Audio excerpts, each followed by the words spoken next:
10 raisons qui expliquent la perte des cheveux. D'une alimentation déséquilibrée à des situations stressantes, la perte des cheveux peut être due à différents facteurs qui doivent être connus pour pouvoir prendre des mesures si nécessaire. Chaque fois que vous prenez une douche, la perte des cheveux est telle que vous avez l'impression que vous allez vous retrouver chauve. Et on ne parle même pas des moments où vous vous brossez les cheveux. Bien qu'il soit normal que certains brins se détachent du cuir chevelu, cela cesse d'être acceptable lorsque nous voyons des poignées de cheveux dans la baignoire, sur la brosse ou l'oreiller. Dans cet article, nous allons vous citer quelques-unes des raisons pour lesquelles les cheveux tombent. Dans quelle mesure est-il normal que les cheveux tombent? Il peut être angoissant pour certaines personnes de voir les cheveux tomber. Cependant, nous devons savoir que ce n'est pas toujours quelque chose de mauvais dont nous devons nous inquiéter. Il est même normal que nous perdions chaque jour entre 50 et 100 brins de cheveux. C'est un procédé physiologique, puisque les cheveux traversent différentes phases, croissance, stabilisation et chute. Par conséquent, lorsqu'il se détachement du cuir chevelu, on peut considérer qu'il laisse de l'espace pour des cheveux nouveaux et en bonne santé. Ce remplacement est naturel et, dans la plupart des cas, les cheveux perdus sont récupérés ou remplacés. Nous devons également garder à l'esprit qu'à un certain moment de l'année, la quantité de cheveux qui tombent peut être plus ou moins importante. La perte augmente au début de l'automne, par exemple. Ce qui devrait nous inquiéter et nous pousser à prendre des mesures n'est pas la quantité de cheveux sur la brosse, mais ce à quoi ressemble le cuir chevelu. Par exemple, s'il y a des espaces blancs où les cheveux ne poussent pas, ou si la densité des brins diminue. Pourquoi les cheveux tombent-ils? D'autres raisons.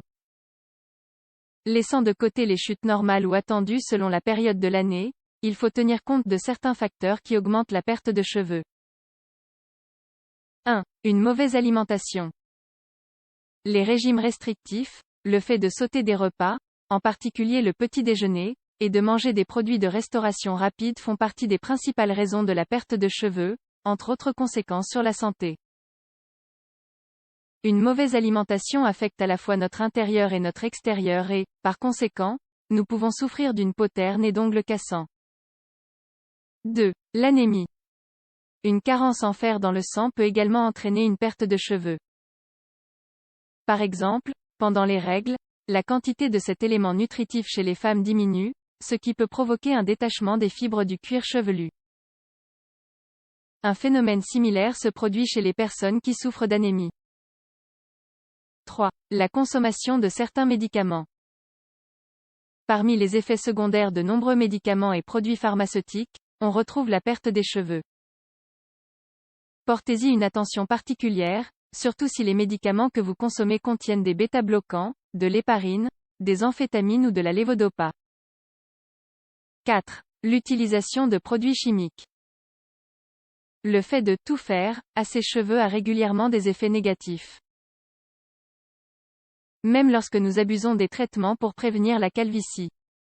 Certains produits, tels que les teintures ou les produits lissants, contiennent des ingrédients nocifs pour la santé, dont l'ammoniac, qui affaiblissent les brins et accélèrent leur chute. Si vos cheveux tombent beaucoup, vous devriez peut-être arrêter de les teindre ou le faire de façon moins régulière. 5. Les changements hormonaux. En plus de la carence en fer qui peut apparaître chez les femmes en période de règles, il faut ajouter les révolutions hormonales qui se produisent à cette époque du mois, et qui peuvent causer des ravages sur notre cuir chevelu. La même chose peut se produire pendant la grossesse, après l'accouchement, au moment de la ménopause, ou même à l'occasion d'une maladie ou d'un traitement qui modifie les niveaux d'hormones, un traitement pour la fertilité par exemple. 6. Les problèmes de thyroïde. Lorsque la glande thyroïde ne fonctionne pas correctement et que son fonctionnement est plus lent que la normale, cela a de nombreuses conséquences sur la santé. L'un d'eux est la perte des cheveux. Cependant, dans ce cas, il ne s'agit pas d'espace blanc, au niveau de certaines zones de la chevelure, mais d'une perte généralisée. On retrouve alors une grande quantité de cheveux dans la douche, sur la brosse ou sur l'oreiller. 7. Le stress. Les problèmes quotidiens, les obligations, l'augmentation des tâches, les changements brusques. Tout cela peut causer du stress. et avec cela, des conséquences comme, par exemple, la perte des cheveux. Cela peut même se produire jusqu'à plusieurs mois après une période ou situation stressante. On remarque plus de brins tombés lorsque des tâches supplémentaires sont ajoutées au quotidien, comme à la fin de l'année, ou pour un événement important, un déménagement ou un mariage. 8. Le manque de soins. Les cheveux ont besoin de soins pour se maintenir en bonne santé. Si vous portez des coiffures très serrées avec des boucles et des tresses, si vous les lissez ou les séchez tous les jours au sèche-cheveux, ou si vous dormez avec vos cheveux attachés, ils sont plus susceptibles d'être fragilisés et affaiblis. Faites attention également à l'utilisation de brosses en plastique avec des dents très pointues et proches les unes des autres, car elles endommagent les brins de cheveux et arrachent plusieurs d'entre eux à chaque passage. 9. La dépression. Croyez-le ou non, les sentiments d'angoisse, de dépression ou une mauvaise estime de soi ont aussi un impact sur notre santé physique et esthétique. Beaucoup de problèmes capillaires ont pour déclencheur un traumatisme ou une douleur émotionnelle que nous n'avons pas été en mesure de libérer. 10. L'époque de l'année.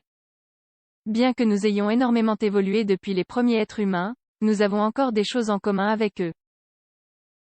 Le phénomène appelé « stigmate phytogénétique » par les dermatologues est une réaction naturelle du corps consistant à s'adapter au changement climatique. Vous pouvez voir que cela arrive, par exemple, avec votre animal de compagnie, à certains moments de l'année, ses poils tombent plus que d'habitude, et aucun traitement ne permet de l'éviter. De cette façon, nos animaux restent au frais en été et au chaud en hiver. Un phénomène très similaire se produit chez l'être humain.